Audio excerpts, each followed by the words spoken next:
المبارک کے مہینے میں قرآن کی تلاوت کثرت کے ساتھ کرنا۔ نمبر 2 میں کیا ہے؟ رمضان المبارک میں روزہ رکھنے کے ساتھ ساتھ قرآن کریم کی تلاوت کثرت کے ساتھ کرنا۔ کیوں؟ اس وجہ سے کہ رمضان المبارک ہی کے مہینے میں قرآن کریم کو نازل کیا گیا، رمضان کو منتخب کیا گیا، اللہ نے رمضان کو منتخب کیا اور قرآن کریم کو شب قدر میں نازل کیا گیا، اسی وجہ سے سورہ قدر نازل ہوئی۔ تو اس وجہ سے جو حضرات روزہ رکھتے ہیں تو اس کو کیا چاہیے کہ قرآن کی تلاوت کرے۔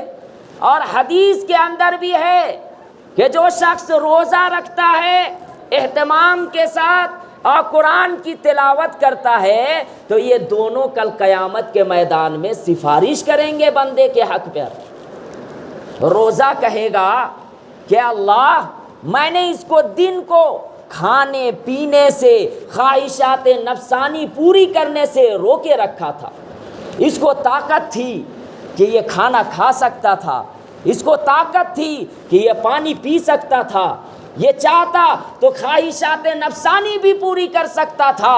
اور روزہ ایک ایسی عبادت ہے جو ظاہری عبادت نہیں ہے بلکہ یہ باطنی عبادت ہے۔ اسی وجہ سے تو اللہ کے نبی صلی اللہ علیہ وسلم نے ارشاد فرمایا الصوم لی وانا اجزی بہ، کہ روزہ میرے لیے ہے اور اس کا بدلہ میں خود دوں گا۔ اور ایک جگہ ہے الصوم لی وانا اجزا بہ، کہ روزہ میرے لیے ہے اور اس کا بدلہ میں خود ہوں۔ اب آپ کو میں مثال دے کر بتاتا ہوں کہ بادشاہ اگر اعلان کر دے، کوئی بادشاہ اگر کوئی مالدار آدمی اعلان کر دے کہ جس کو جو خواہش ہے ہمارے گھر میں آئے اور اپنا ہاتھ رکھے اس کو وہ چیزیں عطا کی جائے گی، وہ چیزیں اس کو دیا جائے گا۔ اب وہ بادشاہ کے گھر پر جاتا ہے اور کوئی پیسے پر ہاتھ رکھتا ہے، بادشاہ کہتا ہے کہ جاؤ یہ پیسہ تمہارا ہے۔ کوئی سونا پر ہاتھ رکھا، بادشاہ کہتا ہے کہ جاؤ یہ سونا تمہارا ہے۔ کوئی آدمی آیا اور چاندی پر ہاتھ رکھا، بادشاہ کہتا ہے کہ جاؤ یہ چاندی تمہارا ہے۔ الغرض جتنے بھی لوگ تشریف لائے بادشاہ کے ہاں، وہ اپنی محبت اور اپنی اظہار کے مطابق اپنے ہاتھ کو رکھا۔ کسی کو پیسے سے محبت تھی، پیسے پر ہاتھ رکھا، پیسہ اس کا ہو گیا۔ کسی کو سونے سے محبت تھی، سونے پر ہاتھ رکھا، سونا اس کا ہو گیا۔ کسی کو چاندی سے محبت تھی، چاندی پر ہاتھ رکھا، چاندی اس کا ہو گیا۔ لیکن ایک شخص ایسا سمجھدار آدمی تھا کہ وہ ڈائریکٹ جاتا ہے اور بادشاہ کے ہاتھ پر سر رکھتا ہے اور کہتا ہے کہ مجھے کوئی سامان نہیں چاہیے بلکہ مجھے بادشاہ چاہیے۔ اب میں آپ کو بتاتا ہوں کہ جب بادشاہ آپ کو مل جائے گا تو اس کی تمام چیزیں آپ کو مل جائیں گی۔ جب ظاہر سی بات ہے کہ بادشاہ کو آپ پسند کر لیجئے گا اور بادشاہ کے ہاتھ پر سر پر ہاتھ رکھیے گا اور بادشاہ جب آپ کا ہو جاوے گا تو پھر آپ کو کیا ٹینشن لینے کی ضرورت ہے، تمام چیزیں آپ کو مل جاوے گی۔ تو اب دیکھیے کہ روزہ کا بدلہ اللہ تعالیٰ خود دے گا، کتنا دے گا یہ کسی کو معلوم نہیں، اور اللہ کے خزانے میں کسی چیز کی کمی نہیں ہے۔ اس لیے تو حدیث کے اندر اللہ کے نبی نے یہ فرمایا الصوم لی وانا اجزی بہ، کہ روزہ میرے لیے ہے اور روزہ کا بدلہ میں خود دوں گا۔ اب یہ دیکھیے کہ یہ باطنی عبادت کیسے ہے۔ روزہ آ رہا رمضان، ایک آدمی روزہ رکھتا ہے، اللہ کے علاوہ کسی کو معلوم نہیں ہوتا کہ یہ بندہ بھوکا ہے۔ وہ چاہتا تو وہ چپکے سے پانی بھی پی سکتا تھا۔ جب رمضان کا مہینہ آئے گا پانی ہمارے سامنے موجود رہے گا لیکن ہم پانی نہیں پی سکتے۔ ہمارے سامنے کھانے کی چیزیں، تمام چیزیں موجود ہیں لیکن ہم کھانا نہیں کھا سکتے۔ خواہشات نفسانی بیوی کے ساتھ پوری کرنے کی طاقت ہے، لیکن ہم نہیں کر سکتے۔ کیوں نہیں کر سکتے؟ اللہ تبارک و تعالیٰ نے منع فرمایا ہے۔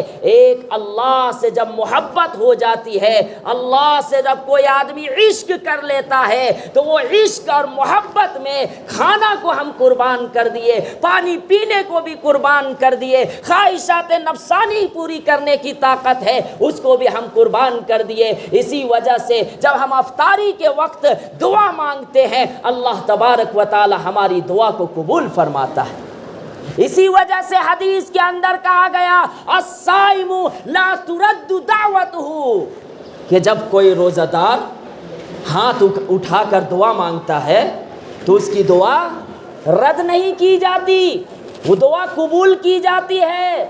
اس لیے اہتمام کے ساتھ افطاری کے وقت دعا مانگنے کا اہتمام کرنا چاہیے۔ حدیث کے اندر کہا گیا ہے کہ 3 شخص کی دعا رد نہیں ہوتی، 3 شخص کی دعا رد نہیں ہوتی۔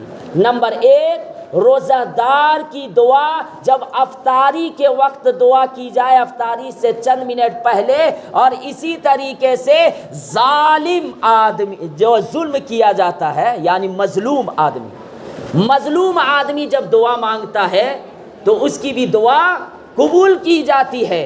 اور اسی طریقے سے عادل بادشاہ جو عدل و انصاف کرتا ہے، وہ بھی جب دعا مانگتا ہے تو اس کی بھی دعا قبول کی جاتی ہے۔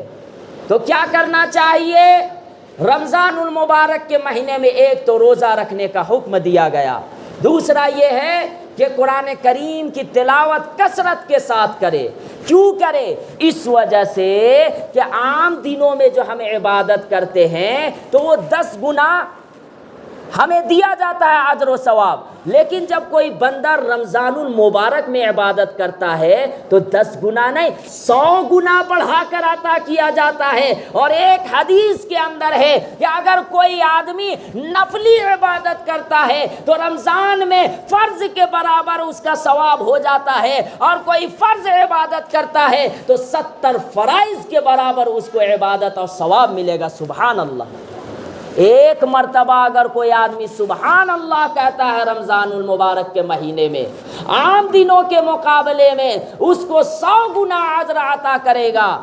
اللہ تبارک و تعالی بہانہ ڈھونڈتا ہے کہ اے میرے بندو، اے میری بندیوں، تم نے 11 مہینے اپنے من مرضی زندگی گزاری، کوئی بات نہیں ہے، تم نے اپنی مرضی کے مطابق زندگی گزاری، نمازیں چھوڑ دی، کوئی بات نہیں، قرآن کی تلاوت تم نے چھوڑ دیا، کوئی بات نہیں، حالانکہ نماز پڑھنا فرض تھا لیکن تم نے نماز نہیں پڑھی، روزہ اور دن میں بھی نفلی روزہ رکھ سکتے تھے لیکن تم نے اور دنوں میں روزہ نہیں رکھا، کوئی بات نہیں ہے، اور 11 مہینوں میں تم قرآن کی تلاوت کر سکتے تھے، اور قرآن کی تلاوت ہمیشہ کرنا چاہیے، لیکن تم نے کسی لاپرواہی اور کسی الجھن میں پھنس کر تم نے قرآن کی تلاوت نہیں کی، کوئی بات نہیں، لیکن میرے بندوں اور بندیوں 1 مہینہ میں تمہیں دے رہا ہوں، اسے یوں ہی مت گزارو، 1 مہینہ کم سے کم اللہ کو دے دو، اللہ تبارک و تعالی تمہارے 1 سال کے گناہ معاف فرما دیں گے۔ اللہ تو بہانہ ڈھونڈتا ہے، اللہ اتنی محبت کرتا ہے، اتنی محبت کرتا ہے کہ ماں باپ کتنی دنیا کے اندر محبت کرتے ہیں، اس سے 70 گنا زیادہ ہمارا اللہ محبت کرتا ہے۔ جب کوئی اللہ کے سامنے سچے دل سے اور اخلاص کے ساتھ اللہ کی رضا کے لیے جب کوئی سجدہ کرتا ہے اور پھر اس کے بعد سجدہ اللہ کے لیے کرتا ہے، روتا ہے، گڑ گڑاتا ہے، دعا مانگتا ہے، اللہ تبارک و تعالی اس کے سارے گناہوں کو معاف فرما دیتے ہیں۔ اور اللہ کہتا ہے کہ تم اتنا گناہ کیا، اتنا گناہ کیا کہ تمہارا گناہ آسمان کے چھت تک پہنچ گیا، مایوس نہ ہو، اللہ کی رحمت سے مایوس نہ ہو، آؤ اور اللہ سے سچے دل سے معافی مانگ لو، اللہ تبارک و تعالی آپ کے سارے گناہوں کو معاف فرما دے گا۔ تو یہ رمضان المبارک کا مہینہ آ رہا ہے، دوسرا کام کیا کرنا ہے اہتمام کے ساتھ؟ قرآن کریم کی تلاوت کثرت کے ساتھ کرے، اور رمضان المبارک کے مہینے میں کم سے کم 1 قرآن ختم کرنا چاہیے، ایک ختم قرآن کم سے کم کرنا چاہیے۔ اگر کسی کی ہمت ہے، استطاعت ہے تو 2 بھی کر لے، کوئی چاہتا ہے کہ 3 میں ختم کروں گا رمضان المبارک میں 3 کر لے، لیکن کم سے کم 1 ختم تو کرنا ہی چاہیے۔ اس کے بعد رمضان المبارک کے مہینے میں جو تیسرا حکم دیا جاتا ہے وہ صدقہ اور خیرات کرنے کا، وہ صدقہ اور خیرات کرنے کا حکم دیا جاتا ہے کہ کنجوسی نہ کرے، تھوڑا سا اپنے ہاتھوں کو کھولے، ہاتھوں کو کھولے۔ کیوں؟ اس وجہ سے کہ رمضان المبارک کے مہینے میں ہم تو روزہ رکھ رہے ہیں اور ہمارے گھر میں افطاری کا سارا سامان موجود ہے، عید آئے گی، مالداروں کے لیے صرف عید نہیں ہے، غریبوں کے لیے بھی عید ہے۔ تو اس وجہ سے ہم لوگوں کو کیا کہا گیا کہ رمضان میں کڑک کڑک نوٹ نکالے، بخل نہ کرے۔ شیطان سب سے زیادہ اس سے خوش ہوتا ہے جو بخیل آدمی ہے، جو پیسہ نہیں مدد کرتا۔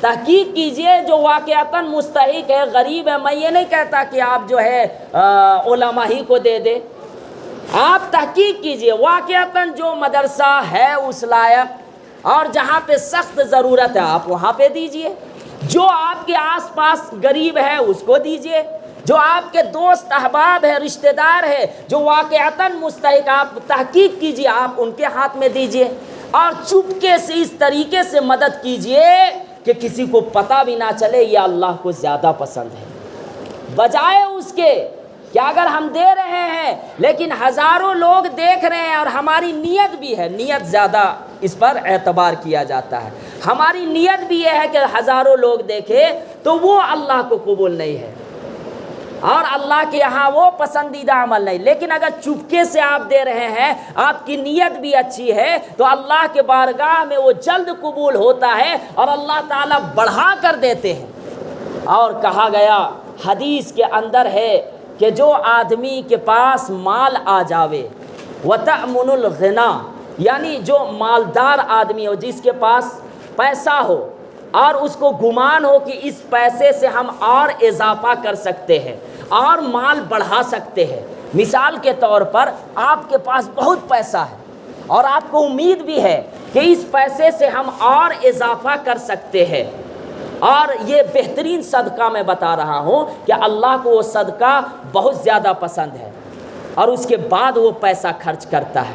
یا اسی طریقے سے آگے فرمایا وَتَخْشَى الْفَقْرَ، یعنی اس کو آگے خطرہ بھی ہے کہ اگر ہم مال خرچ کریں گے تو ہو سکتا ہے غریبی آ جاوے، اگر ہم مال سارا کا سارا لٹائیں گے، غریبوں میں خرچ کریں گے تو وہ غریبی بھی آ سکتی ہے اگر ہم مال کو خرچ کریں گے۔ اسی طریقے سے کہا گیا ان تکون صحیحا، یعنی صحت اور تندرستی بھی ہو، اور اس کمزور آدمی جب ہو جاتا ہے، جب کوئی بڑھاپا ہو جاتا ہے تو اکثر دیکھیے گا کہ وہ نیک اعمال کرنے کے طرف رغبت اس کی زیادہ پیدا ہوتی ہے، لیکن جب وہ جوان ہوتا ہے اور صحت اور تندرستی اللہ تبارک و تعالیٰ اس کو عطا فرماتے ہیں، اس وقت وہ اپنا مال خرچ نہیں کرتا ہے، لیکن جب اس کا ایک پیر قبر میں پہنچ جاتا ہے تو اب وہ مال کو خرچ کرتا ہے کہ اب تو ہمیں جانا ہی ہے، اب تو ہمیں۔ لیکن حدیث کے اندر کیا کہا گیا کہ جب آپ صحت اور تندرستی اللہ تعالیٰ آپ کو دیے ہے، طاقت دیے ہے، جوانی ہے، اور اسی طریقے سے آپ کے پاس مال بہت ہے اور اس مال سے آپ اضافہ کر سکتے ہیں اور مال کما سکتے ہیں، اسی طریقے سے آپ کو خطرہ بھی ہو کہ اگر ہم مال دیں گے تو آنے والے دن میں نقصان ہوگا، غریبی آ سکتی ہے۔ اسی طریقے سے چوتھا یہ کہا گیا کہ جب مال آپ نکال رہے ہو تو آپ کو سختی گزر رہی ہو، یعنی آپ کا دل یہ نہیں چاہ رہا ہو کہ ہم مال نکالیں، ہم مال اللہ کے راستے میں خرچ کریں، ایسی حالت میں اگر کوئی آدمی اللہ کے راستے میں مال خرچ کرتا ہے اور صدقہ دیتا ہے، اللہ تبارک و تعالیٰ کو بہت زیادہ پسند ہے۔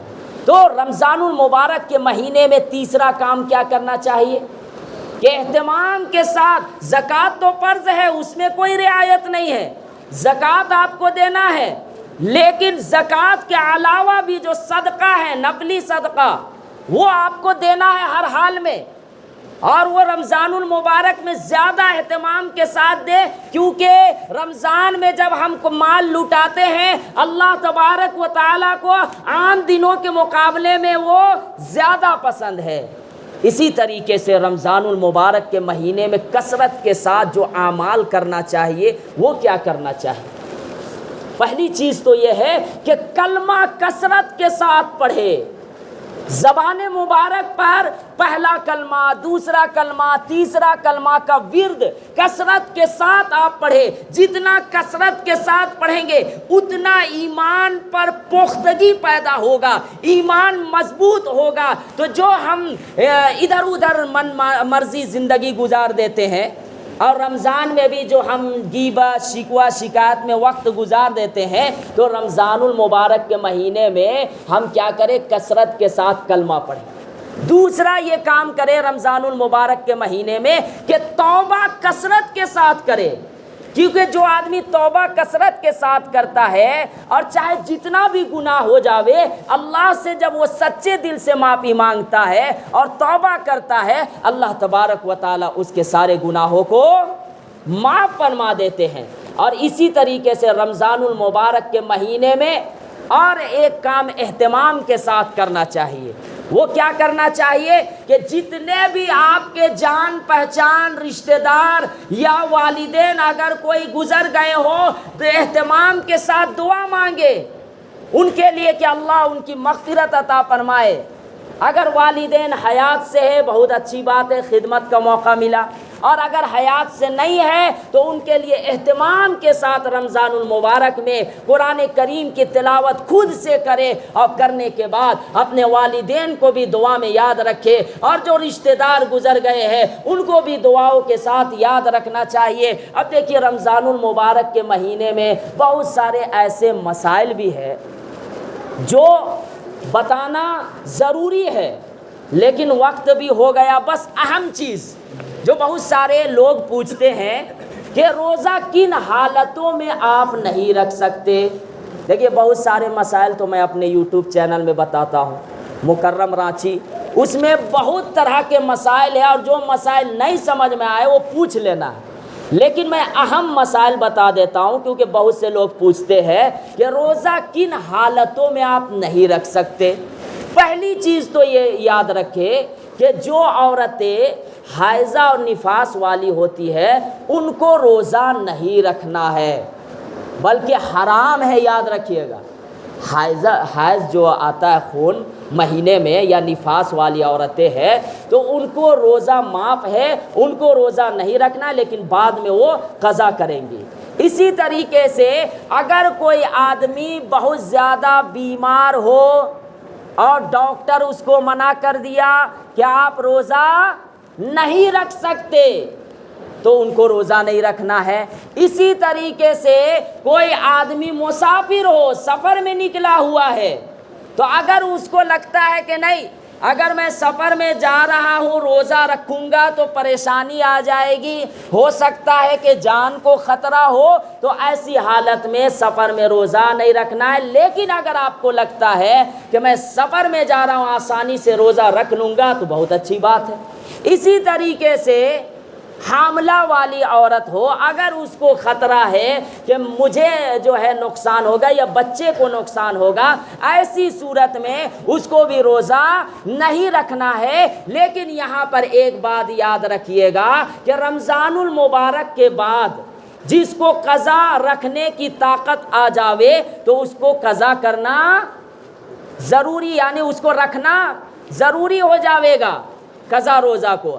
لیکن اگر کوئی آدمی رمضان کے بعد بھی قضا رکھنے کی طاقت نہیں ہے، ڈاکٹر بالکل منع کر دیا، تو اب اس کو فدیہ ادا کرنا پڑے گا، اور پورے مہینے کا حساب لگا کر کہ ایک آدمی ایک دن میں پیٹ بھر کر 2 وقت کھانا کھا سکے۔ وہ صدقہ فطر والی رقم عام طور پر علماء بتاتے ہیں کہ نہیں دے دیں گے تو آدھا ہو جائے گا، لیکن میری رائے یہ ہے کہ ایک دن میں حساب لگائے کہ ایک آدمی ایک وقت میں پیٹ بھر کر کھانا کتنا کھاتا ہے۔ 100 روپیہ کم سے کم تو اگر 2 وقت جوڑیے گا تو 200 روپیہ بیٹھتا ہے۔ اب وہ ہم عام طور پر وہ صدقہ فطر 50 روپیہ، جہاں پہ کم پیسہ نکالنے کا ہوتا ہے بس اسی کو اختیار کرتے ہیں۔ بھائی 50 روپیہ میں آپ ہوٹل میں بریانی کھانے بھی جائیے گا تو 50 روپیہ میں ملے گی بریانی؟ نہیں ملے گی۔ تو کم سے کم 100 روپیہ کا حساب رکھنا چاہیے۔ بہت ساری باتیں ہیں جو وقت نہیں ہے بتانی ضروری تھی۔ اللہ تبارک و تعالیٰ سے دعا ہے کہ اللہ تبارک و تعالیٰ ہم سب کو کہنے سننے سے زیادہ عمل کرنے کی توفیق عطا فرمائے، اور خاص طور سے اس مسجد کو اللہ تبارک و تعالیٰ نمازیوں سے اور قرآن کی تلاوتوں سے آباد عطا فرمائے، اور ان کے بنانے والے اور جن کے نام سے بنایا گیا ہے اور جتنے بھی لوگ اس میں خدمت انجام دیے ہیں، اللہ تبارک و تعالیٰ سے میری دل سے دعا ہے کہ اللہ تبارک و تعالیٰ ان کے رزق میں، ان کے کاروبار میں اللہ تعالیٰ خوب سے خوب برکت عطا فرمائے۔ آمین۔ وآخر الدعوانا ان الحمد للہ رب العالمین۔ جو سنت نہیں پڑھے